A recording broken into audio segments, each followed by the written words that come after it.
de cuál fue el milagro. Quiero terminar la idea un poquito más profunda para que quede bien, bien metida en la cabeza, ¿no?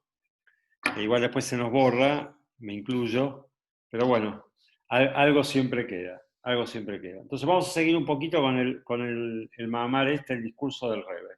Antes que esto, antes de empezar, quería tocar dos puntos que los vamos a ver ahora en el transcurso de la clase, como para tenerlos ya en mente. Dos conceptos, ¿sí? O sea, dos conceptos divididos en dos. Hay un concepto que habla de lo que está oculto. ¿Sí? Tenemos el mundo revelado, tenemos el mundo oculto.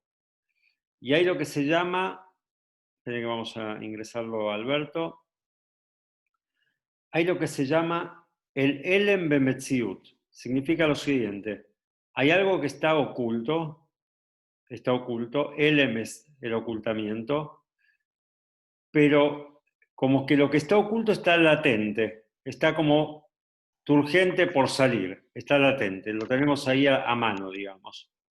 Bienvenido, Alberto. ¿Qué tal? ¿Cómo están? Todo bien, todo Buenas bien. Vamos tardes a a cambiar todos. unos puntos nada más para empezar y que después no se complique la charla. Tenemos lo que se llama el Elem Bemetziut, que es lo que está oculto en las cosas.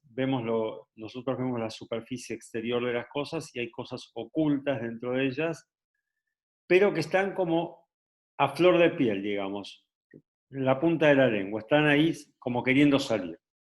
Y tenemos otro concepto que es el Elem Shelo Bemetziut. Es algo que está demasiado oculto en algo, dentro de algo, y para que eso salga a la luz hace falta un esfuerzo doble, hace falta un esfuerzo sobrenatural. ¿Tá? Son dos tipos de ocultamiento. Y después tenemos también con respecto a la entrega incondicional que se llama en hebreo el Mesirut Nefesh, la entrega incondicional del Yehudí a la Torá y a Hashem, tenemos un Mesirut Nefesh que tiene una lógica, se llama Alpita Ambedat, es un Mesirut Nefesh, una entrega incondicional, pero no es incondicional a rajatabla, sino como que tiene una lógica. Y hay una entrega, o sea, ¿por qué se llama entrega incondicional? Porque en principio vos estás relegando muchas cosas por algo que, bueno, que estás creyendo en ello, pero digamos como que no ves el resultado de manera inmediata. O sea, en ese momento que vos actuás de tal manera es como una entrega incondicional, porque vos no ves el resultado en el momento. Entonces, pero tiene una lógica la entrega. Y después tenés una entrega incondicional que no tiene ningún tipo de lógica, que va contra toda la lógica. Entonces, estos cuatro conceptos quería tirarlos antes de la charla para que cuando aparezcan en la charla no tener que entrar a hablar de ello. Entonces, seguimos donde dejamos el otro día, o sea, retomamos unos renglones porque había empezado el párrafo, dice así. Dijimos que la guerra de los griegos contra el pueblo judío era un tema de cultura, ¿sí? Un tema cultural, no era un tema físico, sino era un tema que nos querían cambiar la manera de ver el mundo y la manera de ver la Torá y de apreciar las mitzvot. Y para ganar esta guerra, para esta guerra es necesario y la única manera de ganarla es con el aceite oculto en el sello del Kohen Gadol. ¿Qué representa esto en el servicio de la persona a Dios? Es justamente la entrega incondicional, pero que no tiene ningún tipo de lógica. Es una entrega incondicional que está más allá de la lógica. Le mala me aseje, dice, más allá del cerebro, de la sabiduría. BH Torah, hasta tal punto es una entrega incondicional que no tiene lógica, que ni siquiera la Torah, que es una sabiduría pura, le puede encontrar una lógica. O sea, según los parámetros de la Torah, esta entrega incondicional no tiene lógica. Porque hay distintos parámetros. Vos podés decir, bueno, para el ser humano esto no tiene lógica, pero para un ser humano común no tiene lógica. Para un abogado tiene lógica. Para un ser humano común no tiene lógica tal cosa, pero para un ingeniero que sabe de estructuras, esto tiene lógica. Ahora bien, hay un concepto de la entrega incondicional que no tiene lógica, ni siquiera para la Torá tiene lógica. O sea, que la Torá ve todo con, digamos, con una mirada muy, muy espiritual, ni siquiera para la Torá este tipo de entrega incondicional tiene lógica. Beache la Torah y Afsha Torah Or, a pesar que la Torah es sabiduría y la sabiduría divina, Mikol Makom lo Neemar Tam al Mesidur Nefesh. De todos modos, en la Torah no existe un motivo que pueda explicar la entrega incondicional. Es incondicional, no tiene explicación. Esto es uno de los, este es el punto central de Hanukkah, ¿sí? Que el punto central de Hanukkah fue una entrega incondicional más allá de toda lógica. וזהו הטעם שבתורה כמו שהיא בגילוי יכול להיות עניין המלחמה בתעמוק ולשמנים שבהיכל, y es por eso que en la Torah puede existir el concepto que vengan los enemigos a impurificar todos los aceites que había en el templo, ¿sí? Porque existe la pureza y la impureza. Pero pero para ganar esta guerra, tzarich liot bedarko birhu batorat hila.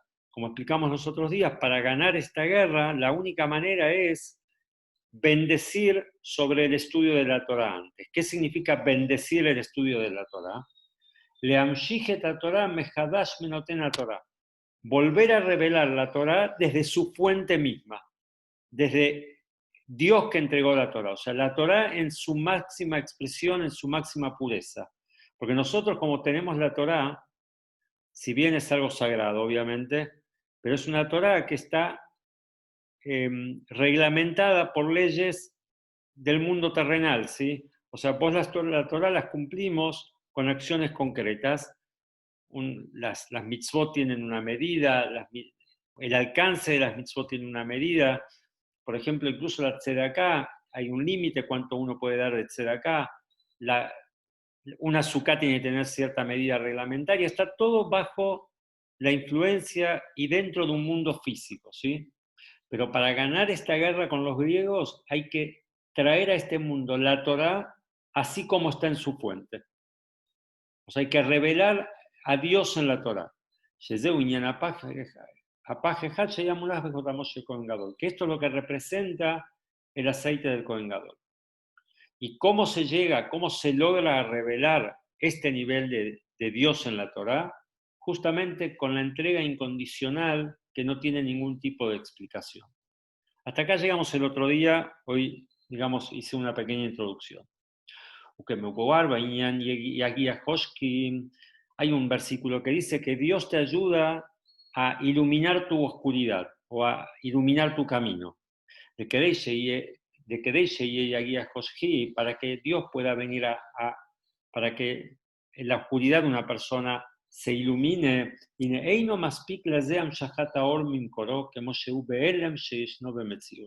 Ahora vamos a introducir el primer concepto del cual hablamos.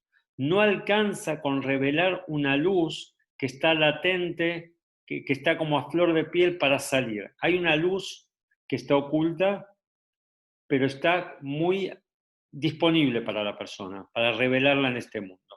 Esa luz que está muy disponible para nosotros no alcanza para iluminar la oscuridad en la que vive un ser humano. No alcanza. Por ejemplo, ¿cuál sería el ejemplo de una luz que está ahí latente? Dice, es como un carbón, una brasa encendida. La brasa encendida está el fuego, vos no ves las llamas del fuego, pero si vos lo avivás, enseguida salen las llamas. ¿Sí? O sea, como que está ahí latente el fuego. Dice, esta luz, lo que sería espiritualmente hablando, una luz que está tan latente, tan así al alcance, con esta luz no alcanza para ganar la guerra y para poder soportar la presión de no caer en lo que es la cultura del mundo y no caer en la mundanidad, bueno, no sé cómo se dice, en lo mundano, digamos, para no caer en las cosas mundanas. Si no alcanza con esta luz. Hay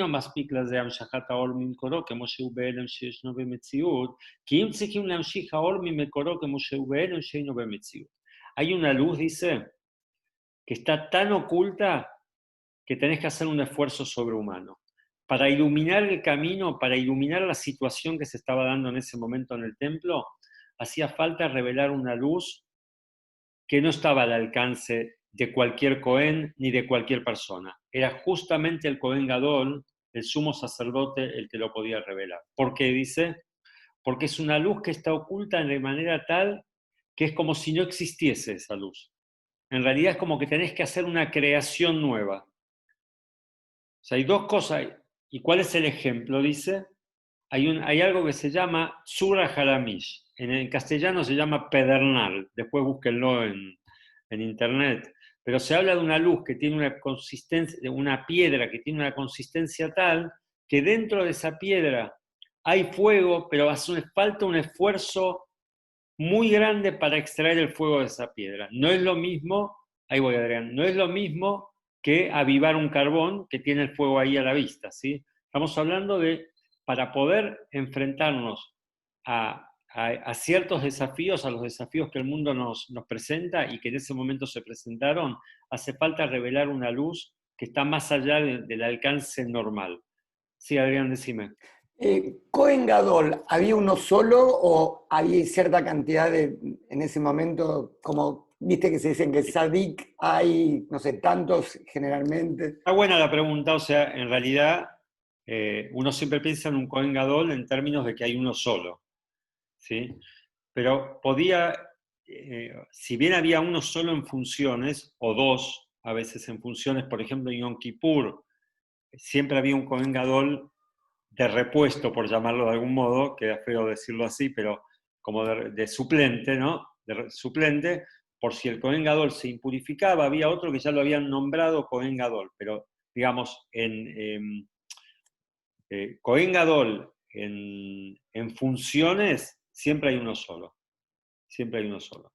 Después hay jerarquías, o sea, un Cohen Gadol que ya dejó de ser Cohen Gadol, como se llama emérito, sigue teniendo las leyes de un Cohen Gadol, ¿sí? Pero no está activo en el templo. ¿Vamos? O sea, existe ese concepto. Entonces decimos que volviendo acá, decimos que para poder luchar contra los griegos, y eso, yo repito el tema de los griegos, pero eso es aplicable a nuestra vida diaria, ¿eh? Porque el tema del concepto de los griegos, ¿sí? El concepto de la guerra de los griegos es influenciarnos en nuestra mentalidad, la manera de ver la Torá. Eso nos pasa a todos nosotros cada día. Nos pasa a todos nosotros cada día. Nos vemos influenciados por una cultura que no es la cultura de la Torá. Entonces, esto, o sea, hay que tomarlo directamente, cuando yo hablo de esto, lo tomamos para cada uno de nosotros. Dice, el fuego que está en esta piedra, en este pedernal que se llama, en este Tzura Halamish, está de una manera oculta, de una manera tal, que es como si no existiese. Hay que crearlo de nuevo. והנה שלהבת הגנוזה והגחלת, אפשר להמשיך על ידי הכאה דווקא. ¿Cómo sacás el fuego de una brasa? Golpeándolo un poquito o avivando un poquito el fuego. Valderek Zeuba Boda, y así mismo es en el servicio a Hashem. De Bigdei Lamshich Milemala Meaerem Sheinu Bemetziut, para poder revelar esa luz que ni siquiera existe, ¿sí? Que ni siquiera existe. Tzrichim Leinyana Mesidut Nefesh, hace falta una entrega incondicional. ¿Y qué tipo de entrega incondicional?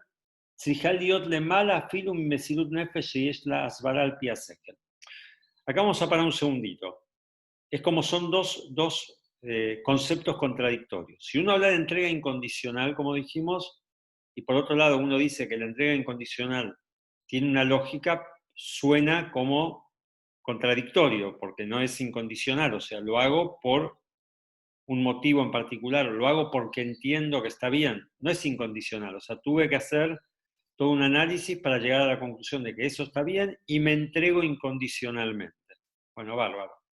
Y de hecho, cuando se trae como ejemplo la entrega incondicional, siempre se trae como ejemplo el de Abraham Avinu, que está escrito que él hizo que nosotros, como su descendencia, tengamos esa capacidad de entregarnos incondicionalmente. Ahora bien, ¿acaso la pregunta es, ¿acaso uno no ve gente de otras religiones que se entrega incondicionalmente por su religión o por su, no religión nada más, gente que se entrega por un, ¿cómo se llama? Por una finalidad noble, por algún fin, Y a pesar de que eso implica un riesgo para la persona, vemos que esa entrega incondicional existe en otros pueblos, existe en otra gente. ¿Por qué hablamos siempre que el Yehudí tiene esa entrega incondicional? Y acá estamos viendo que existe una entrega incondicional que podemos analizarlo bajo la lupa de la inteligencia, de la sabiduría. Pero lo que dice acá el Rebbe es que sí, es verdad, o sea, es como contradictorio, pero ¿por qué lo llamamos entrega incondicional? Porque uno se entrega incondicionalmente para algo que hoy él no lo ve el resultado, como dijimos antes. Por ejemplo,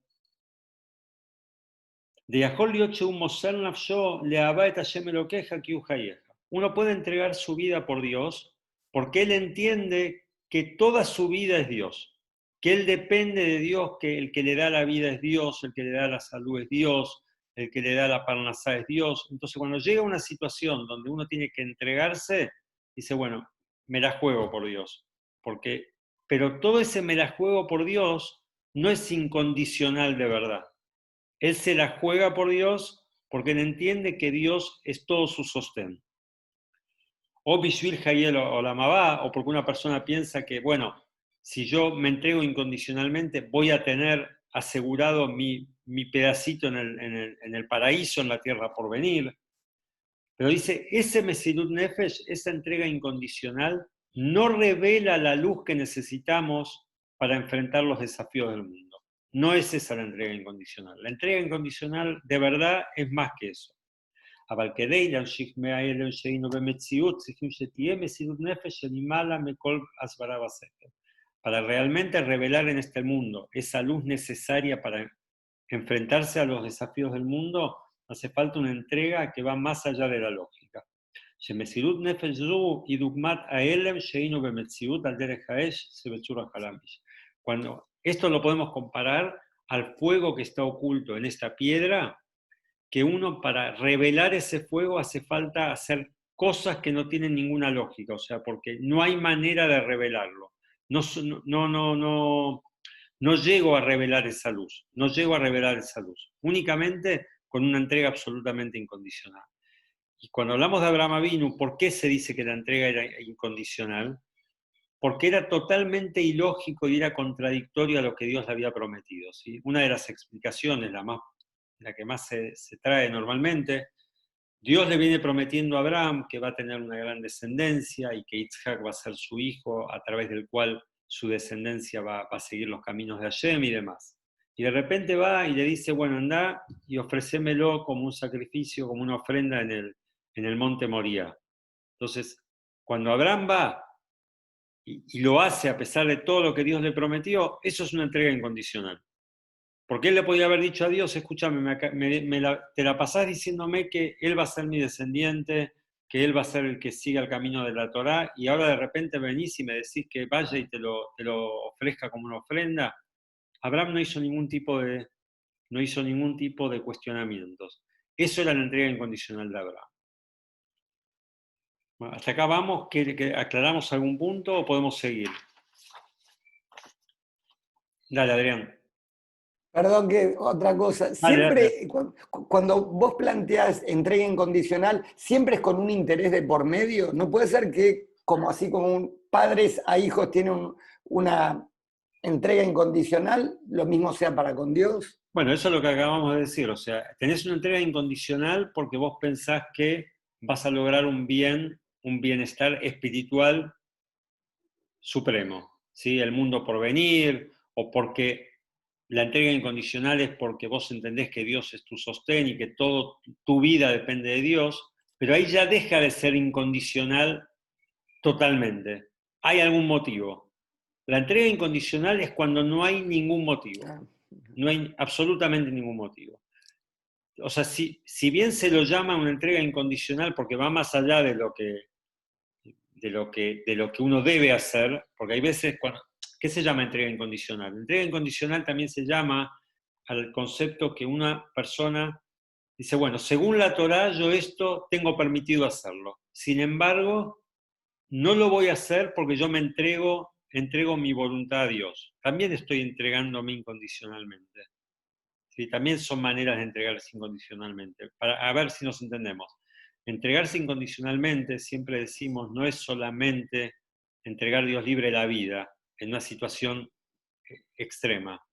Cuando uno tiene ganas de hacer algo que está prohibido por la Torá, ¿sí? Y deja de hacerlo porque la Torá te lo pide, a pesar que él no lo entiende, a pesar que le cuesta, a pesar de un montón de cosas, eso también es entrega incondicional. Ojo, no significa saltar al fuego nada más. Entrega incondicional significa hacer lo que va contra la voluntad de uno. ¿Y por qué hacer lo que va contra la voluntad de uno? Nada más que porque Dios me lo pidió. Eso también es entrega incondicional.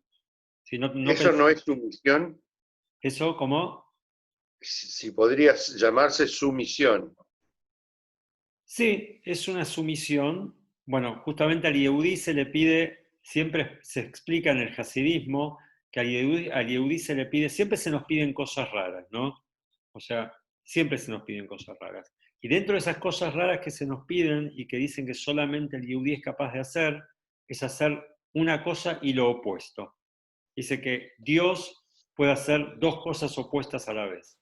Como somos una chispa divina, podemos hacer dos cosas a la vez opuestas. Y muchas veces se nos pide eso. ¿Qué se nos pide?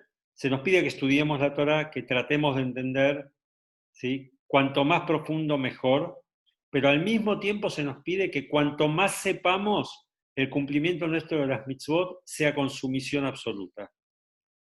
Justamente sí, eso es una de las cosas que se nos pide, sumisión. O sea, ¿qué significa? Y esa es una de las cosas que hablamos los otros días, que los griegos querían erradicar.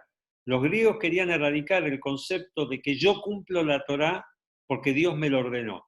Ellos querían decir, cumplí la Torá, perfecto, está todo bien, pero no pienses en la Torá en términos de que es una Torá que viene de Dios. Hacelo porque le hace bien a la humanidad, hacelo bien porque te hace sentir bien, hacelo porque es algo lógico, está bien.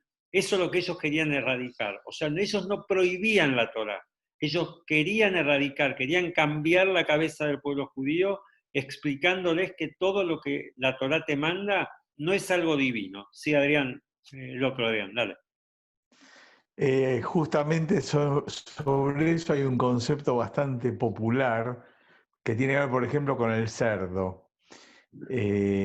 Comer cerdo es, o sea, es un mandato de no comas. Sin embargo, hay gente que le buscó la lógica a no comer cerdo, no, lo que pasa es que el mandato de comer cerdo, de no comer cerdo, era porque antes te transmitía enfermedades. Como te transmite enfermedades, lo podés comer. O el Brit Milá, que por ejemplo y yo me hago el Brit Milá porque es sano hoy, no porque Dios ayer lo mandó. Entonces, esos conceptos donde nosotros tratamos de bajarle la lógica al mandato divino es, si queremos, una suerte de helenización del Yehudí. Sí, sí, justamente era eso, o sea, todo el punto de los griegos era eso, no prohibir el estudio de la Torá, no prohibir el cumplimiento de las mitzvot, sino helenizarlos, o sea, que cambien de mentalidad, eso era lo que ellos querían. Bueno, gracias por los aportes y las preguntas. Sigamos. וזהו מה שאומרים, המלחמה נגד מלכות יוון הרשעה הייתה באופן דמעטים נגד רבים וחלשים נגד גיבורים. Y esto es lo que decimos en el texto del Alanísim en el rezo, que la guerra contra los griegos eran los pocos contra los muchos y los débiles contra los fuertes. ¿Qué me viene a decir el texto, el rezo? ¿Qué es lo que me está diciendo? Me está diciendo que hubo el concepto de Mesirut Nefesh, hubo una entrega incondicional, o sea, iban contra toda la lógica. וכמבואר לעיל מכיוון שמקמת היוונים הישראל השפיכם תורתך ולהעבירה מחוקי רצונך, הנה העצה הזה על ידי עניין המסירות נפש דווקא. La única, como dijimos hasta ahora, que la única manera de luchar contra ello es con la entrega incondicional. ולכן נתגלה אצלם אמיתיות עניין המסירות נפש, por eso hizo falta. Remontémonos al principio de la charla esta. Remontémonos al principio de la charla. ¿Qué dijimos al principio? ¿Qué dice el Talmud? El Talmud dice que cuando fue la guerra y ellos ganaron la guerra, ellos buscaron y encontraron el aceite. y explicamos, según el hasidismo, qué significa que ellos buscaron el aceite. Ellos trataron de entender cómo fue que pudieron ganar la guerra. Eso es lo que ellos estaban buscando. Buscando un motivo de cómo hicieron, o sea, después que ganaron la guerra, se agarraron la cabeza y dijeron, ¿cómo ganamos esta guerra? ¿Cómo puede ser que ganamos esta guerra? Y ahí es donde ellos encontraron el aceite del Kohen Gadol, encontraron la explicación en ese aceite del Kohen Gadol. Dice que por eso hizo falta que se revele este aceite para poder ganar este tipo de guerra. Esto es el concepto de la entrega incondicional que va más allá de toda lógica. Incluso más allá de la lógica del amor a Hashem. Porque cuando uno dice yo me entrego incondicionalmente porque yo amo a Hashem, ya deja de ser incondicionalmente. Si vos te entregás, como dijo Adrián antes, preguntó, vos te entregás por un hijo, ya no es incondicional. O sea, vos lo querés a tu hijo, vos lo querés a tu hija, ¿sí? Vos querés a tu hijo o a tu hija, y ya la entrega no es incondicional porque está condicionada por el amor que vos le tenés. Está bien, uno lo asume como incondicional porque es natural, ¿sí? Pero la realidad es que hay un motivo por el cual él se entrega, uno entrega todo por un hijo, porque hay un amor de por medio. Dice que incluso si la entrega a Dios es por un amor, ya está condicionada, ya es una entrega condicionada. Es algo espectacular, es una mitzvah inmensa, pero está condicionada, o sea, él lo hace porque lo entiende. Si bien es una actitud sublime, es espectacular, pero él está entendiendo algo. Afilo, espera que estoy repitiendo.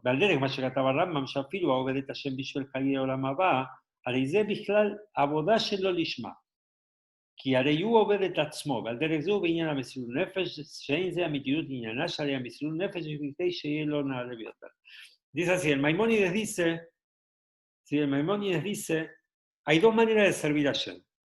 Hay dos maneras de estudiar la Torá.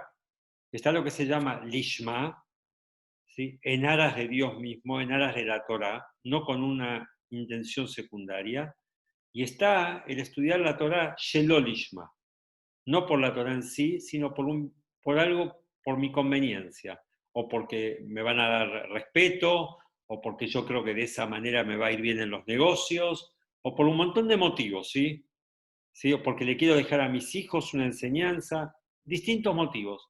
Todo eso, dice el Maimónides, cuando uno encuentra un motivo, por más que sea un motivo muy, no me sale la palabra, a ver si alguien me la tira, muy noble, ¿sí? Por más que sea un motivo muy noble, sigue siendo un cumplimiento de la mitzvot shelo lishma, no en aras de la relación con Dios, no por Dios, ¿sí? No por Dios, sino uno lo hace por uno, porque entiende que es noble hacerlo.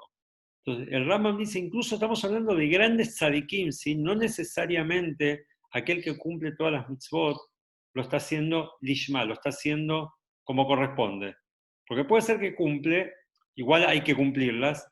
No está escrito que la persona tiene que estudiar Torah, incluso con una intención secundaria, porque finalmente va a llegar a estudiar como corresponde. No hay problema, o sea, no hay que sentirse mal, no hay que sentirse mal. Pero, o sea, la finalidad es estudiar la Torah y cumplir las mitzvot solamente porque Hashem lo ordenó. Y a pesar que vaya contra toda mi lógica. Quiero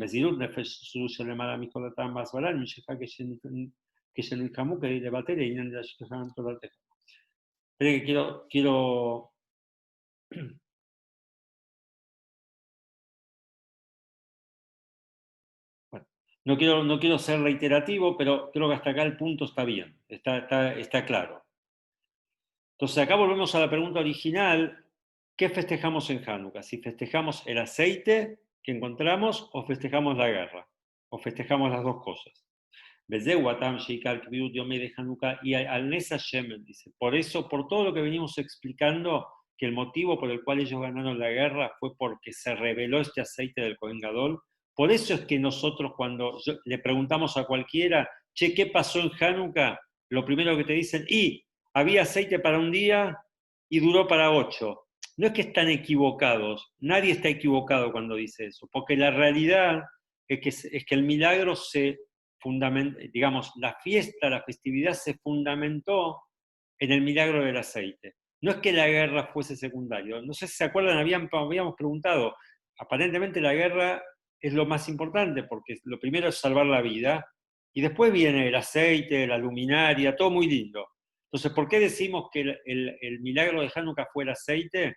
Porque el aceite fue el que provocó incluso ganar la guerra. O sea, todo el milagro de la guerra fue por el aceite. Por eso cuando preguntamos cuál es el milagro de Hanukkah y decimos sí, fue el aceite que duró 8 días, es verdad, ese es el milagro de Hanukkah. Ese es el milagro de Hanukkah, más que la guerra incluso. Porque todo el motivo que se ganó la guerra fue por el aceite.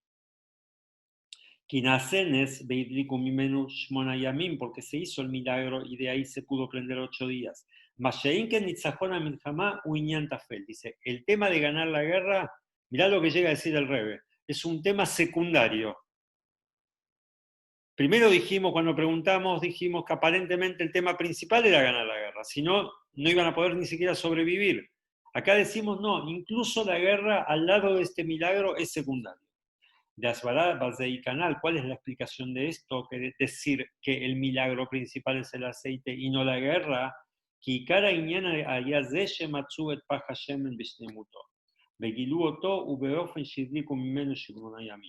O sea, el milagro principal fue que ellos encontraron dentro de ellos ese Mesirut Nefesh, esa entrega incondicional que va más allá de toda lógica, y eso puede provocar todos los milagros. Puede hacer ganar la guerra, puede provocar que el aceite prenda 8 días, o sea, todo el milagro fue que pudieron sacar de su Neshama esa fortaleza. Que este es el milagro verdadero, el del aceite. Lo de la guerra fue una consecuencia del aceite. ¿Se entiende el concepto de lo que estamos diciendo? Ni un sí. Ni un sí, me quiero matar. ¿Sí se entiende? Bueno, ahí por lo menos Jorge, después te quedas en línea privada con el resto y se los explicás. Pero concretamente, la pregunta que teníamos, ¿cómo puede ser que digamos, cada vez que le preguntás a un ser humano, ¿cuál fue el milagro de Hanukkah? Te dice el aceite, es totalmente ilógico. El milagro fue la guerra, porque ese fue el milagro. Te explica el Rebbe, no, el milagro no fue la guerra. La guerra fue la consecuencia del aceite. El haber encontrado ese potencial dentro nuestro, dentro del pueblo, hizo que ganaran la guerra. O sea que la guerra pasó a un segundo plano.